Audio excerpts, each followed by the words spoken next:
Fala galera, bem-vindos a mais um Triplo F. Tá cada vez mais recorrente quando sai uma série da Netflix, a internet praticamente parar pra falar sobre ela. A gente viu recentemente em Punho de Ferro, em Demolidor e principalmente com Stranger Things. Agora a gente tá vendo o efeito se repetir um pouquinho com a série 30 Reasons Why, em português chamada de Os 13 Porquês do Netflix, que toca em assuntos bem delicados. Então vamos lá. Everyone is just so nice until they drive you to kill yourself. And sooner or later, the truth will come out. This is a wild game of survival. Eu já vou esclarecer que eu não vou fazer parte desses justiceiros do politicamente correto que critica a série pelos perigos que ela propõe para a sociedade. Eu acho que da mesma forma que muitos jovens podem tomar a série como exemplo para cometer coisas parecidas com o que a Hannah Baker faz, eu acho que muitos pais podem ficar mais atentos aos seus filhos, assim como as escolas. Eu acho que trazer um assunto desse à tona não é negativo de forma alguma, mesmo que possa inspirar alguma coisa. Eu acho que os efeitos positivos que uma série como essa pode trazer superam e muitos efeitos negativos. Então eu não vou tratar disso a partir de agora. Então vamos lá, a série conta a história de Hannah Baker, uma menina do high school norte-americano que acabou de tirar a própria vida. A gente acompanha a reação de todos a essa grande perda, principalmente do Clay, um de seus amigos de escola. O Clay descobre que a Hannah deixou 13 fitas para todas as pessoas que ela julga culpada, entre aspas, pelo suicídio dela. E em cada uma dessas 13 fitas ela acusa uma pessoa pela morte dela, ela dá um pequeno motivo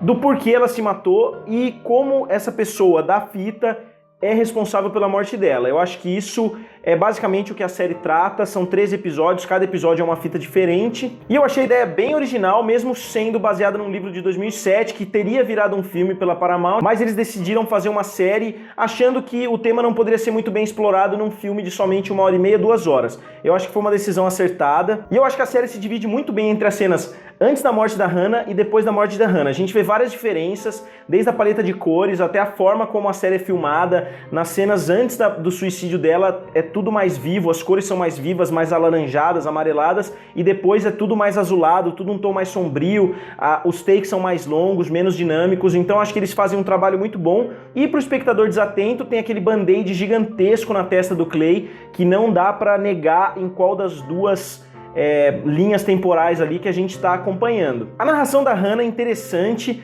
e as motivações dela são bem explicadas. Nos primeiros episódios da série eu achei que seria um melodrama bem fraquinho, porque eu acho que as motivações das primeiras pessoas que ela coloca nas fitas são bem fracas. Eu acho que não tem nexo causal nenhum entre a morte dela e o que essas primeiras pessoas fizeram a ela. Eu acho que é aquela coisa que eles tentam tratar na série do efeito borboleta, que uma borboleta do outro lado do mundo pode causar um furacão e etc. Mas o que eu acho que a série pecou um pouquinho foi de julgar que a borboleta é culpada pelo furacão diretamente, coisa que não é. E a narração é muito legal porque ela deixa o espectador bastante confuso. Poucas vezes a gente sabe, a gente prevê o que vai acontecer depois, com exceção dos primeiros fitas que são meio clichês de dramas de high school, né? Tudo que acontece nas primeiras fitas a gente já tinha visto em outros filmes, em outras séries. Os primeiros episódios me lembraram muito As Vantagens de Ser Invisível, que é um filme estrelando Logan Lerman, que muita gente, inclusive, confunde com o personagem que faz o Clay Jensen. As atuações, no geral, são muito boas. A Hannah é bem interpretada, apesar de não transparecer tão bem as mudanças que ela afirma nas fitas. Com exceção dos últimos episódios, quando realmente a gente sente o peso de tudo que aconteceu a ela, a gente vê uma transformação, mas eu acho que do primeiro ao 10º episódio, ela não teve uma diferença tão forte. A gente via até no 10º episódio ela como uma menina normal, interagindo com todo mundo. Então eu acho que a série distribuiu um pouco mal o tempo entre as coisas muito ruins que acontecem a ela no final da temporada e as coisas meio comuns que acontecem no início até o 10º episódio. Eu acho que eles perdem bastante tempo. Eu, sinceramente, estava até virando os olhos em alguns episódios, porque realmente ela é bem injusta com alguma das pessoas que estão na fita. Eu acho que várias dessas pessoas acabam sentindo uma culpa enorme por estar com o nome lá, por estar se sentindo responsável, sendo que eles não têm responsabilidade nenhuma, principalmente o protagonista, que é o Clay, e alguns outros ali que pra mim não tem nenhuma ligação com o fato dela ter se suicidado. Eu diria que 95% das motivações para ela se suicidar são de responsabilidade de uma pessoa só, que a série aborda muito pouco. Então por isso eu acho que o nome da série, consequentemente o número de fitas, é bem injusto, justamente por isso que eu acabei de falar. Uma coisa pra mim afetou muito o ritmo da série, que foi o fato do Clay demorar tanto para ouvir as fitas. Eu acho que se ele tivesse descoberto tudo que ele descobriu já no 6º ou 7º episódio, a gente teria tido mais tempo de desenrolar tudo isso. E eu acho que acabou sendo pouco crível que uma pessoa numa situação daquela ia partir para tentar descobrir tantas coisas sem nem ao menos ver se o que ele está tentando descobrir está em uma das fitas futuras, porque é isso que ele faz durante grande parte da série. Ele sai investigando, ele sai fazendo tudo para descobrir coisas que ele descobriria na primeira noite se ele tivesse ouvido todas as fitas ao mesmo tempo. Eu vou falar um pouquinho sobre a narração da Hannah. Eu acho que foi bem legal no começo, a premissa, como eu disse, é muito boa, mas eu acho que ela começou a se enrolar. Em alguns momentos a narração parece bastante infantil, tem algumas coisas que ela faz ligações, isso aconteceu por causa disso, que a gente como espectador fica tipo, não tem nada a ver isso que você falou.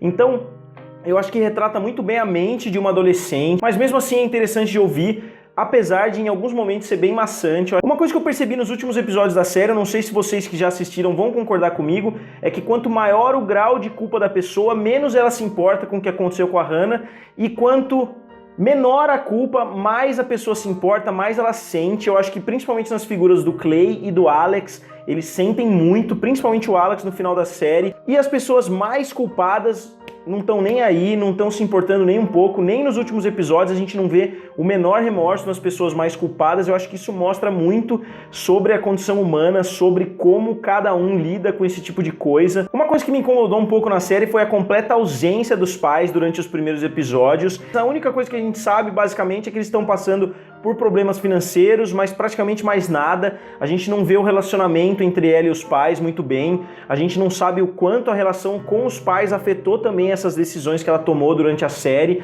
A gente não sabe o que os próprios pais poderiam ter feito para ajudar. Então acho que isso acabou ficando um pouco estranho, porque deu a impressão que somente o que acontece na escola que influencia na vida dos adolescentes, que o que acontece em casa simplesmente não tem importância.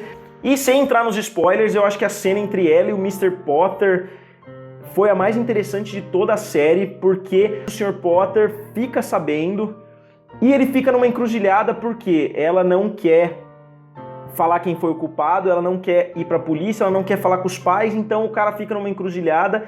E eu acho que é a cena mais interessante da gente remoer e repensar o que o cara poderia ter feito ou não. Principalmente as escolas têm que se colocar nessa situação para saber como eles devem agir numa situação como aquela. Outro elemento que a série tratou de forma positiva foi que, mesmo já tendo acontecido isso antes, a história se repete. Eu acho que o personagem do Tyler, desde as primeiras vezes que ele apareceu, eu pensava, porra, eles estão fazendo de novo bullying com outra pessoa, sendo que acabou de acontecer um suicídio. Eu acho que a segunda temporada vai mostrar que as pessoas podem responder de formas bem diferentes ao bullying. Pode ter pessoas que nem liguem, que sabem que aquilo vai acabar em 4 anos, em 2 anos, em 1 ano.